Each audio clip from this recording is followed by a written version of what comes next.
Réflexion sur le calendrier selon le livre d'Hénoch et le livre des Jubilés. Première partie. Depuis les débuts de la civilisation, l'humanité a toujours cherché à mesurer le temps. Le calendrier est l'un des outils les plus anciens et les plus fondamentaux créés à cet effet.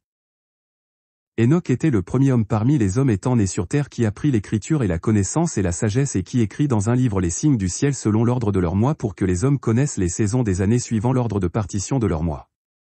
Et il fut le premier à écrire un témoignage et qui témoigna aux fils des hommes parmi les générations de la terre et fit le décompte des semaines des jubilés, et il leur fit savoir les jours des années et plaça en ordre les mois et décompta les repos des années comme les anges lui avons fait savoir. Et ce qu'il a vu dans une vision de son sommeil, ce qui était et qui sera, ce qui arrivera aux enfants des hommes à travers leur descendance jusqu'au jour du jugement, il vit et comprit toutes choses et écrit son témoignage et plaça le témoignage sur terre pour tous les enfants des hommes pour leur génération. Il était plus souvent avec les anges du Créateur qui lui montrèrent toutes choses sur terre, dans les cieux et la gouverne du soleil, et il écrivit tout. Grande est la terre, haut est le ciel, et rapide dans sa course est le soleil, car il tourne dans le cercle du ciel et court rejoindre sa place en un jour. Le Créateur fit une alliance avec Noé qu'il n'y aurait plus jamais de déluge pour détruire la terre, que durant tous les jours de la terre, semaille et récolte ne cesseraient jamais, froid et chaud et été et hiver et jour et nuit ne changeraient pas leur ordre et ne cesseraient jamais. L'homme n'aurait pas bien discerné le jugement du Tout-Puissant, s'il n'avait pas reçu la loi, et si le Créateur ne l'avait pas instruit dans la sagesse. Mais maintenant, parce qu'il a volontairement transgressé ayant l'intelligence, précisément à cause de ce qu'il savait, il sera châtié. Dans le premier chapitre du livre de la Genèse, le Créateur Tout-Puissant dit, qu'il y ait des luminaires dans l'étendue du ciel, pour séparer le jour d'avec la nuit, que ce soit des signes pour marquer les époques, les jours et les années, et qu'ils servent de luminaires dans l'étendue du ciel, pour éclairer la terre. Et cela fut ainsi. Le Tout-Puissant fit les deux grands luminaires, le plus grand luminaire pour présider au jour, et le plus petit luminaire pour présider à la nuit, il fit aussi les étoiles. Le Tout-Puissant les plaça dans l'étendue du ciel, pour éclairer la terre, pour présider au jour et à la nuit, et pour séparer la lumière d'avec les ténèbres. Le Tout-Puissant vit que cela était bon. Ainsi, il y eut un soir, et il y eut un matin, ce fut le 4e jour. Ce sont les luminaires dans l'étendue du ciel, qui sont pour des signes pour marquer les époques, les jours et les années.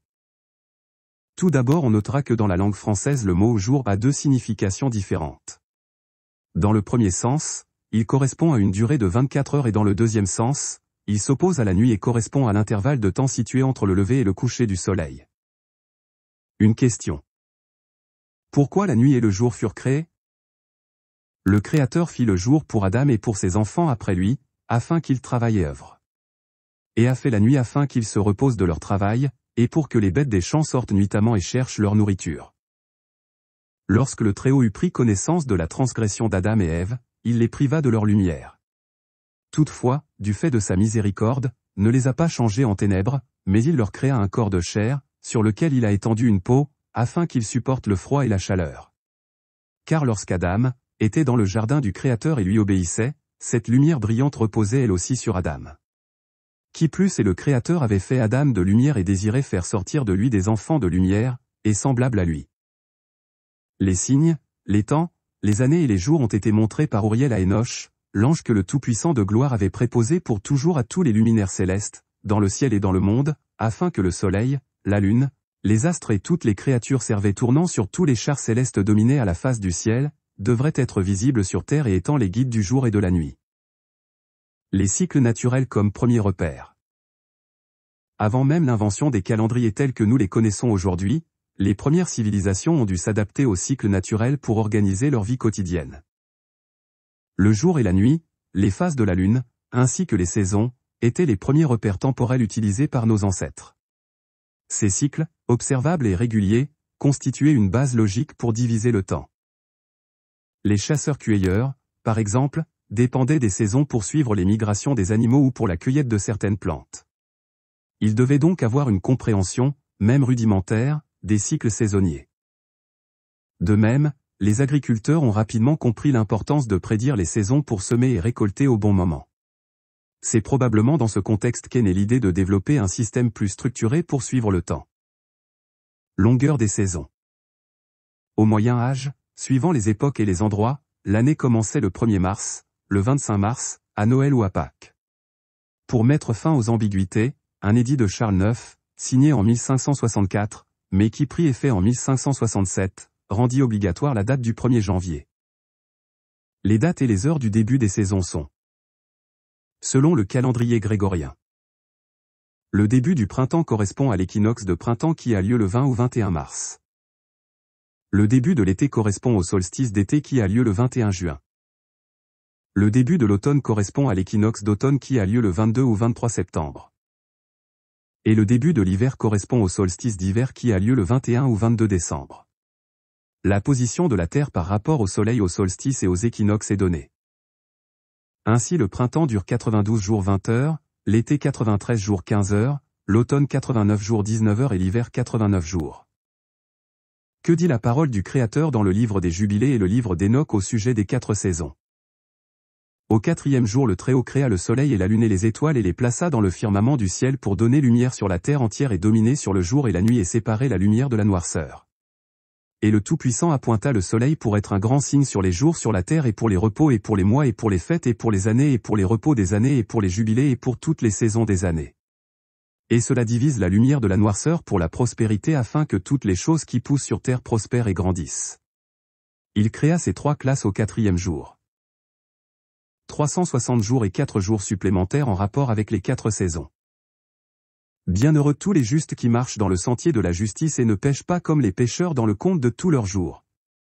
C'est conformément à cela que le soleil chemine dans le ciel, entrant et sortant par des portes pendant 30 jours, ainsi que les chefs de 1000 de l'ordre des astres et les 4 chefs supplémentaires qui distinguent les 4 saisons dont ils sont les guides et entrent avec eux aux 4 jours. C'est au sujet de ces derniers que les hommes s'égarent en ne les comptant pas dans le calendrier de l'année, parce qu'ils se trompent à leur sujet et ne les connaissent pas exactement. En effet, ils appartiennent au calendrier de l'année et sont véritablement assignés pour l'éternité, au sujet desquels les hommes s'égarent. En effet, ces luminaires s'emploient régulièrement à maintenir l'ordre cosmique, un à la première porte, un à la 3e porte, un à la 4e et un à la 6e. L'année est complète en 364 jours. Cette parole est véridique, et exacte le chiffre indiqué, car pour ce qui est des luminaires, des mois, des fêtes, des hivers et des jours, l'ange Uriel avait montré à Enoch et inspiré ce que lui avait ordonné le Tout-Puissant de toute la création au sujet de l'armée du ciel. Il avait autorité sur la nuit et sur le jour, dans le ciel, pour que le soleil, la lune, les astres et toutes les puissances célestes qui revenaient avec leurs disques faisaient apparaître la lumière sur les hommes. Telle était la loi des astres qui se couchaient en leur lieu et en leur temps, leurs fêtes, leurs mois, selon leurs signes. Et voici les noms de ceux qui les dirigent, de ceux qui les gardent et entrent en leur temps, qui les dirigent sur leur position, selon leurs lois, à leurs époques et à leurs mois, selon leur pouvoir et dans leurs stations. Entrent d'abord les 4 guides qui distinguent les 4 saisons, puis les 12 guides des ordres qui distinguent les mois. Les 360 jours ont des chefs de 1000 qui les séparent, et les 4 jours supplémentaires sont accompagnés par les guides qui séparent les 4 saisons. Les chefs de 1000 se placent entre chaque guide, 2 jours, supplémentaires, et leur guide détermine la séparation. Voici les noms des guides séparant les 4 saisons établies, Milkiel, Elimermelech, Meléial et Narel. Ceux qu'ils dirigent se nomment Adnarel, Liazuzaël et Eloméel, ces 3-là suivent les guides des ordres qui suivent, eux-mêmes, les guides des stations séparant les 4 saisons. Au début de l'année, le premier qui se lève pour régner est Milkiel, appelé aussi Tamaénié, soleil. Le total des jours placés sous l'autorité qu'il exerce est de 91. Voici les signes saisonniers qui doivent apparaître sur la terre au temps de sa domination, la tiédeur, la chaleur, le calme, tous les arbres fructifient, le feuillage pousse sur tous les arbres, c'est le temps de la moisson de l'orge, des roses et de toutes les fleurs poussant dans la campagne, la végétation hivernale se dessèche. Et voici les noms des guides subordonnés, Berkaël, Zelbezel. L'autre chef de 1000 qui vient en supplément se nomme Ilouyazef. C'en est fini du temps de domination de Milkiel. 91 jours pour la première saison. Le deuxième guide, venant après lui, est Elimelech, appelé Soleil brillant. Le total des jours où il lui est de 91. Voici les signes saisonniers, apparaissant, sur la terre, la température torride et la sécheresse, les arbres produisent leurs fruits mûrs, ils donnent leurs fruits mûrs et à point, les brebis sont accouplées et deviennent pleines, on récolte tout le fruit de la terre, tout ce qu'il y a dans les champs et, ce qui va, au pressoir. Tout cela, se passe sous sa domination. Et voici, par leur nom et, dans leur ordre, les guides des chefs de 1000, Jidaïal, Kéel et El. Le nom du chef de 1000 venant avec eux en supplément est Asphaël. C'en est fini du temps de domination de Elimelech. 91 jours pour la deuxième saison. La rosée et la pluie descendent sur la terre, la semence, l'herbe de la terre et le bois. Le soleil sort et rentre, c'est l'hiver, et tous leurs arbres voient leur feuillage se dessécher, à l'exception des 14 arbres dont on ne voit pas se dessécher le feuillage persistant. Ce qui nous donne pour les 4 saisons et leur durée. Le guide Milkiel, 91 jours. Le guide Elimelech, 91 jours. Le guide Meléial, 91 jours. Le guide Narel, 91 jours. Soit 4 saisons de 91 jours, ce qui nous donne 364 jours pour une année. Une saison équivaut à un trimestre. Regardons maintenant dans le livre des Jubilés au sujet des 4 jours de mémoire. Et la nouvelle lune du premier mois et la nouvelle lune du 4e mois et la nouvelle lune du 7e mois et la nouvelle lune du 10e mois sont les jours de mémoire et les jours des saisons dans les 4 partitions de l'année, ceux-là sont écrits et ordonnés comme un témoignage pour toujours. Et Noé les leur recommanda pour lui-même comme des fêtes pour les générations à jamais pour qu'elles deviennent un mémorial pour lui. À la nouvelle lune du premier mois, il lui fut permis de faire une arche, et en ce jour la terre devint sèche et il ouvrit l'arche et vit la terre.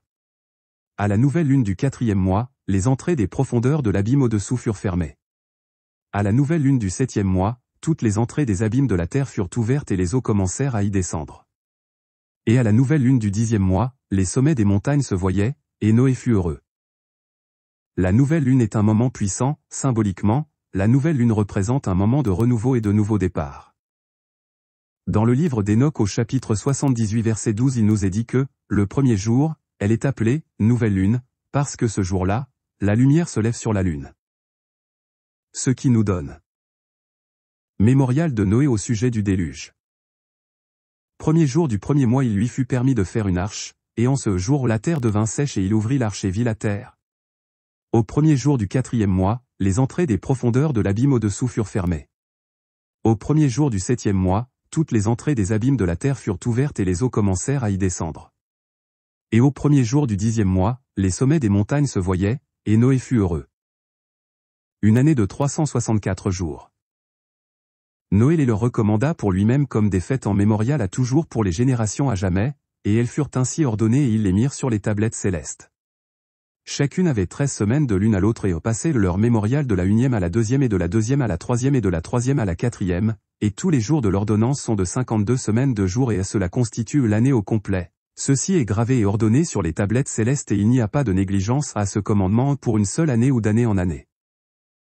52 semaines multipliées par 7 jours ce qui nous donne 364 jours. Les instructions que Moïse avait reçues pour les enfants d'Israël.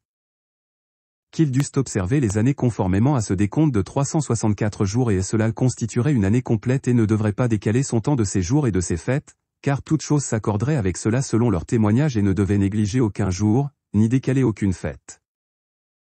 Mais s'ils négligeaient et ne les observaient pas suivant son ordonnance alors ils dérangeraient leur saison en entier et les années seraient décalées de leur ordre et ils négligeaient leurs ordres. Et tous les enfants d'Israël oublieraient et ne trouveraient plus le chemin des années et oublieraient les nouvelles lunes et saisons et repos et ils iraient faussement ainsi que tout l'ordre des années. L'ange savait qu'à compter du moment où il parlait avec Moïse, et lui déclara nom de son propre chef, car cela était gravé et écrit dans le livre devant lui et sur les tablettes célestes comment la partition des dates était ordonnée et malgré cela les enfants d'Israël oublieraient les fêtes de l'Alliance et marcheraient suivant les fêtes des païens, selon leur erreur et selon leur ignorance. Les premiers calendriers lunaires. L'un des plus anciens systèmes de calendrier était basé sur les cycles lunaires. Les phases de la Lune, avec leur régularité observable, avaient inspiré de nombreuses civilisations à travers le monde. Les premiers calendriers lunaires connus datent d'environ 30 000 ans, comme en témoignent des artefacts retrouvés en Europe, tels que des bâtons en os gravés de motifs suggérant une tentative de suivre les cycles lunaires. Le calendrier lunaire était également présent dans les premières civilisations avancées. Les Babyloniens, par exemple, utilisaient un calendrier lunaire qui divisait l'année en 12 mois de 29 ou 30 jours, basé sur les phases de la Lune. Ce système, bien que pratique pour suivre les mois, présentait des inconvénients pour synchroniser le calendrier avec l'année solaire. Que dit le Tout-Puissant à ce sujet? La Lune a 4 noms, le premier est Azonia, le deuxième Abla, le troisième Benazé et le quatrième Erae. Première loi de la Lune, ses phases. Concernant le petit luminaire, appelé Lune. Son orbe était pareil à l'orbe du ciel, un vent soufflait sur le char qu'elle empruntait, mais la lumière lui était mesurée. Chaque mois, elle changeait de lieu de lever et de coucher, et ses jours étaient pareils à ceux du soleil. Quand elle était également répartie, sa lumière était le 7e de celle du soleil. Voici comment elle brillait, son commencement était ce qui apparaît du côté de l'Orient, le 30e jour. C'était à cette date qu'elle devenait visible, et cela servait à compter le début du mois, le 30e jour. Elle sortait avec le soleil, à la porte de sortie du soleil. Ou bien, son quartier apparaissait pour un 7e, tout le disque lunaire étant dépourvu de lumière sauf un 7e de quartier, la 14e partie de sa lumière, totale. Le jour où elle prenait un 7e de quartier de lumière, sa lumière devenait un 7e et demi, de sa lumière totale. Ou bien, elle se couchait avec le soleil et se levait avec lui en ne prenant qu'une demi-part de lumière cette nuit-là, à son lever, au commencement du jour lunaire, et elle se couchait avec le soleil. Cette nuit-là, elle demeurait obscure pour 6 septièmes et un demi-septième, de quartier. À cette date, elle se levait, avec exactement un 7e, de quartier, et elle s'inclinait à partir de l'Orient. Les autres jours, elle s'éclairait, successivement, à 6, plus, 7 parties. Seconde loi de la Lune, le cycle des mois. Enoch vit un autre cycle et la loi qui le régissait. C'est en vertu de cette loi que, la Lune, accomplissait le cycle des mois. Tout cela lui avait été montré par le saint ange Uriel qui était leur guide à tous. Et décrit leur position comme il lui avait été montré, leurs mois tels qu'ils étaient et le spectacle de leur lumière jusqu'à ce que fût accompli le 15e jour. C'était par 7e que la Lune parfaisait son illumination à sa croissance, et par 7e qu'elle parfaisait son obscurcissement à son déclin. À des mois déterminés, elle changeait ses couchers, et à des mois déterminés, elle parcourait ses propres étapes une à une. Pendant 2 mois, elle se couchait avec le soleil par les 2 portes centrales, la 3e et la 4e porte. Elle sortait pendant 7 jours, elle faisait le tout et revenait par la porte de sortie du soleil, elle parfaisait, alors, son illumination, puis elle s'inclinait, plus loin, du soleil et entrait pendant 8 jours par la 6e porte de sortie du soleil. Quand le soleil sortait par la 4e porte, elle, sortait pendant 7 jours, jusqu'à ce qu'elle sortît par la 5e et, de nouveau, elle revenait pendant 7 jours par la 4e porte et parfaisait son illumination. Elle s'inclinait et entre par la première porte pendant 8 jours. De nouveau, elle revenait pendant 7 jours par la 4e porte de sortie du soleil. Nouvel énoncé de la loi de la Lune. Quand la Lune se levait, il en apparaissait dans le ciel la 14e partie, de la lumière s'y ajoutait, chaque jour, et elle atteignit sa pleine luminosité le 14e jour. Ou bien, il était mis en elle 15, parts, de lumière, en sorte qu'elle atteignit sa pleine luminosité le 15e jour, selon le signe de l'année. Les lunaisons se constituaient par moitié de 7e.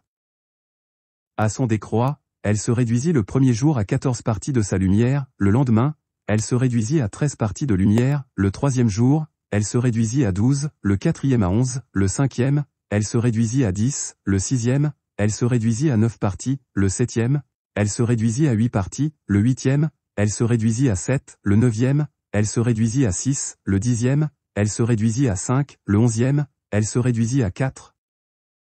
Le 12e, elle se réduisit à 3, le 13e, elle se réduisit à 2, le 14e, elle se réduisit à un 14e de sa lumière totale, et le 15e jour, ce qui restait de toute sa lumière, disparaissait. Pour certains mois, la lunaison était de 29 jours, mais il en était de 28. Uriel avait fait voir à Enoch un autre calcul, à quel moment la lumière était mise dans la Lune, et par où elle lui était mise à partir du Soleil. Tout le temps que la Lune progressa, la lumière lui était projetée en face du Soleil, pendant 14 jours. Sa luminosité était alors accomplie. Quand elle fut tout entière embrassée, elle atteignait sa pleine luminosité dans le ciel. Le premier jour, elle était appelée « Nouvelle Lune », parce que ce jour-là, la lumière se levait sur elle. Elle était pleine exactement au moment où le soleil descendait à l'ouest et où elle se levait à l'orient, à la nuit, la lune brillait toute la nuit, jusqu'au lever du soleil en face d'elle, la lune apparaissait, donc, en face du soleil. Par où la lumière arrivait à la lune, par là elle se remettait à décroître, jusqu'à ce que toute sa lumière disparusse, que passaient les jours du mois et que son disque restait vide, sans lumière. Durant 3 mois, elle accomplissait son cycle, en 30 jours, en son temps et opérant son décroît. Durant 3 mois, elle l'accomplissait en 29 jours, pendant lesquels elle opérait son décroît dans le premier temps et par la première porte. Tout cela durait 177 jours. Au déclin de l'année, elle apparaissait pendant 3 mois de 30 jours chacun, puis elle apparaissait pendant 3 mois de 29 jours chacun. La nuit, son apparence était pendant 20 jours presque celle d'un homme, mais le jour, elle était comme le ciel, car elle n'avait rien d'autre que sa lumière.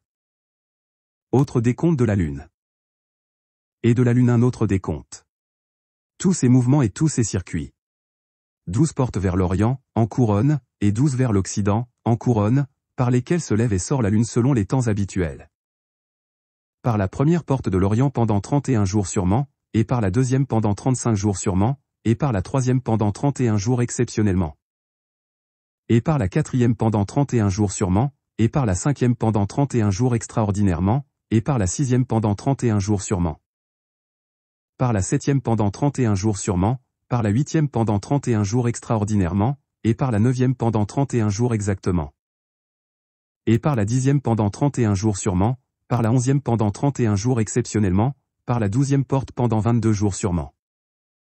Et ainsi également par les portes de l'Occident, selon le circuit et selon le nombre des portes de l'Orient. C'est ainsi qu'elle entre par les portes de l'Occident. Et elle accomplit l'année en 364 jours.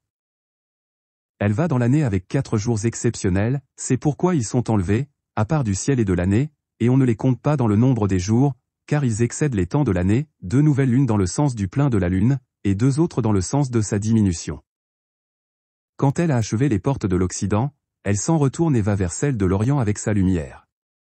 Ainsi elle va jour et nuit en cercle, son orbite semblable au ciel, et le char sur lequel elle monte va comme le vent, et, traînant son char, des esprits volants, cisèlent à chaque ange.